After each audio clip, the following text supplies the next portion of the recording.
So this is a story of how I worked with 88RISING, not as a filmmaker or a photographer, but as a parkour athlete.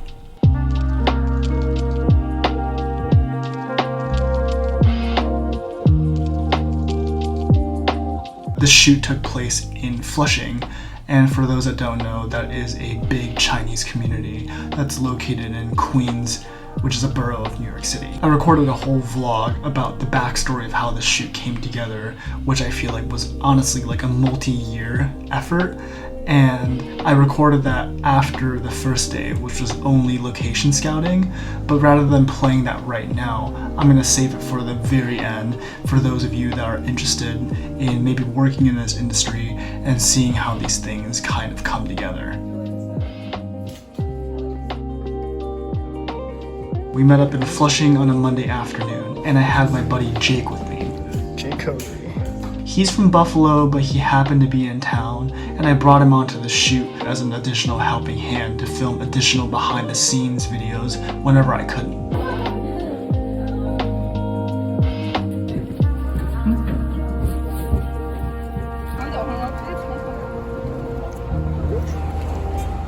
Our first location was a small arcade that we found during location scouting. Everyone else on the shoot was essentially a model, and I was the only actual athlete, so I had to do a little bit of quote-unquote acting as well as movement. Get down, yeah, then you can select the prize. So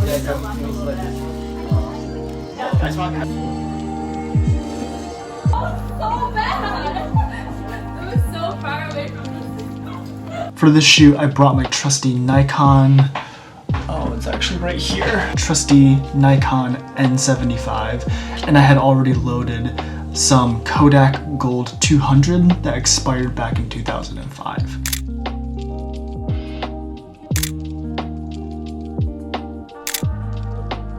So what happened here? You'd think that it's just because of the expired film, but there was also a lab error. When I dropped off my film at my usual lab, they always do a great job for a great price, but I happened to drop it off at a time where they were switching to a new machine because their old one broke. And I guess they hadn't calibrated their chemical process very well yet, so a lot of these photos are actually underdeveloped. And that explains why some of these photos are either completely unusable or they came out with some really interesting color tones or color shifts that I actually think add a lot more to the photos that weren't there in the first place. So I think that for me it was actually sort of a win-win situation.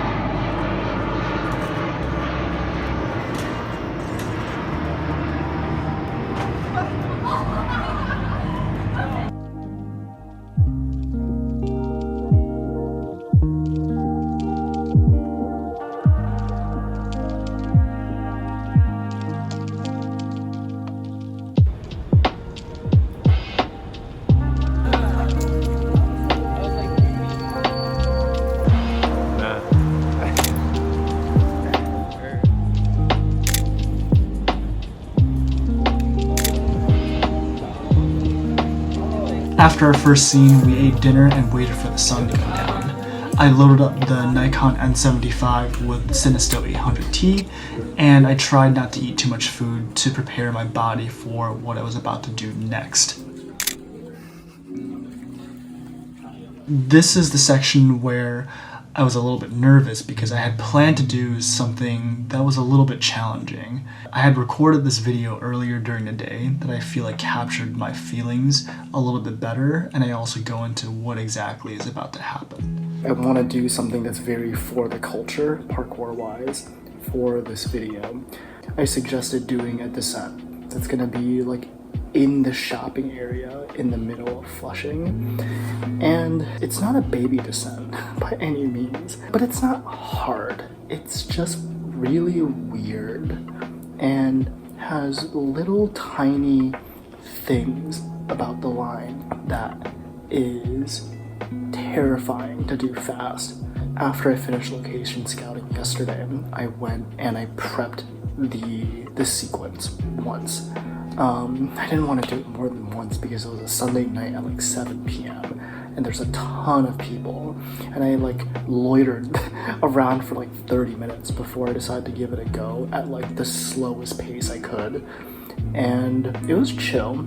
I did it, but I think to make it a truly for the culture like clip for the video, I have to do it at a reasonable pace. Back on the shoot.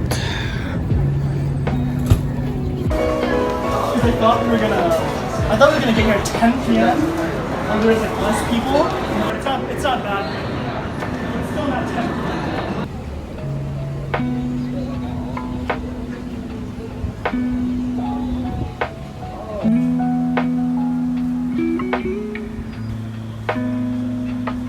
I'm gonna prep it.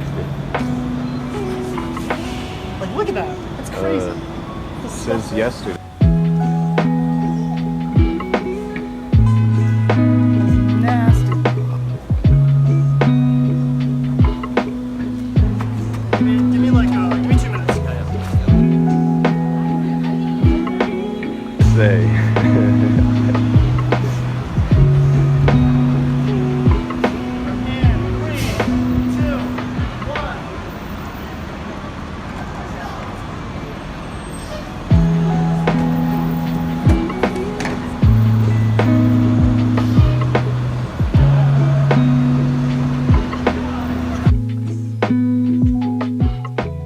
I was pretty happy with my performance. I think it went super smooth, I didn't get hurt, and we got the shot that we needed. So we moved on. The next spot was the overground train platform for the train that runs through Flushing.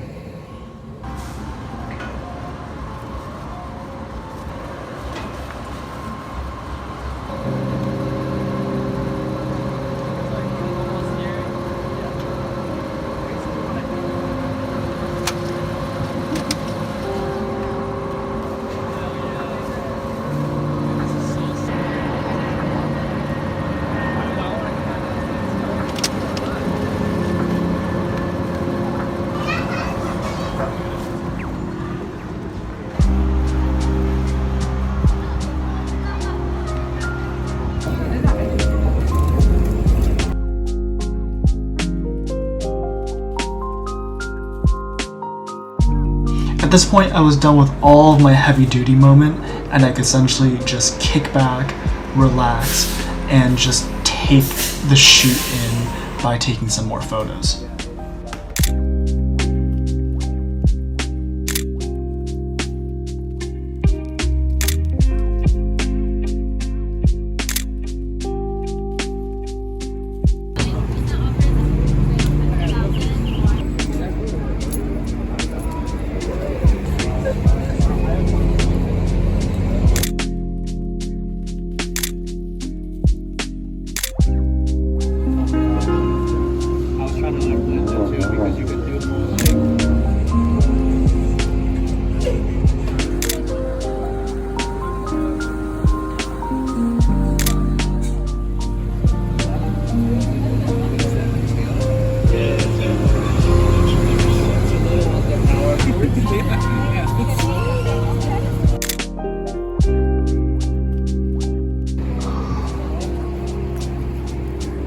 B-roll.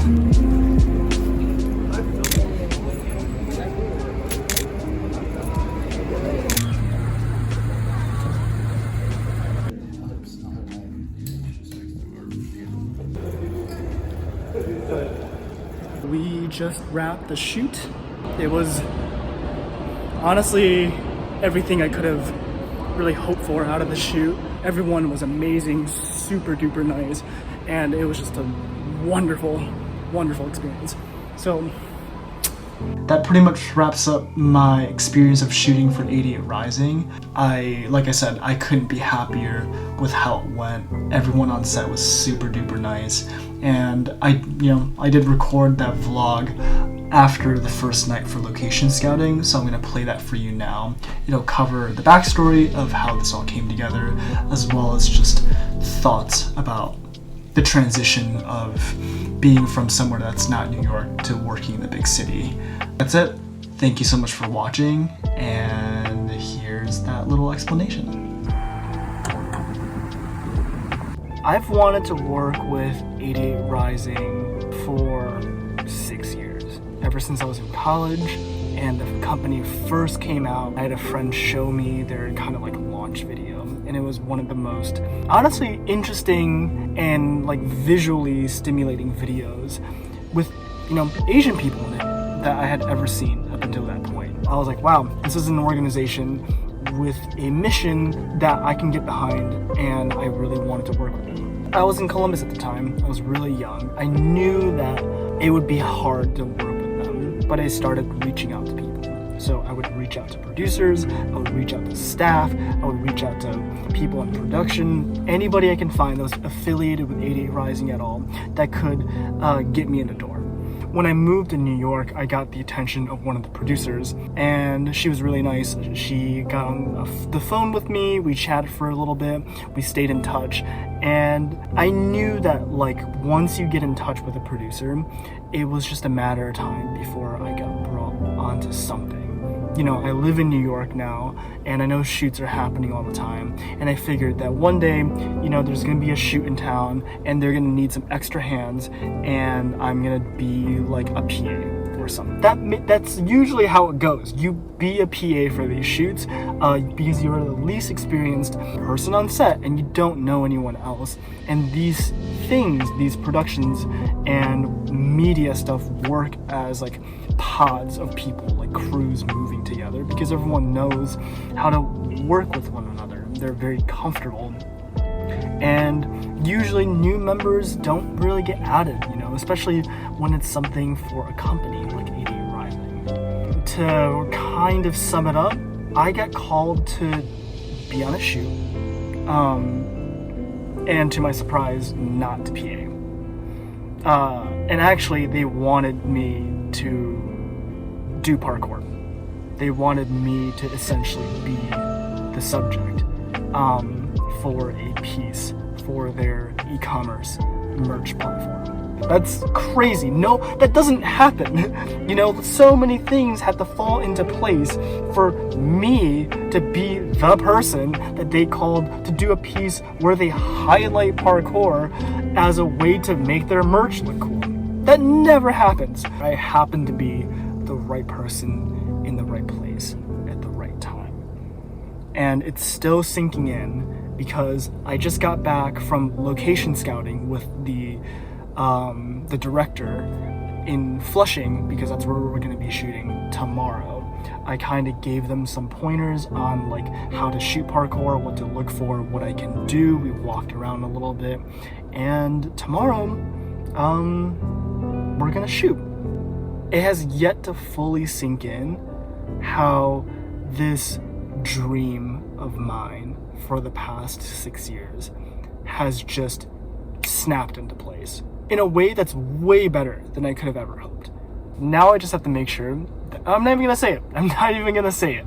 Yeah, so we'll see how it goes tomorrow. Oh, can't see the boat.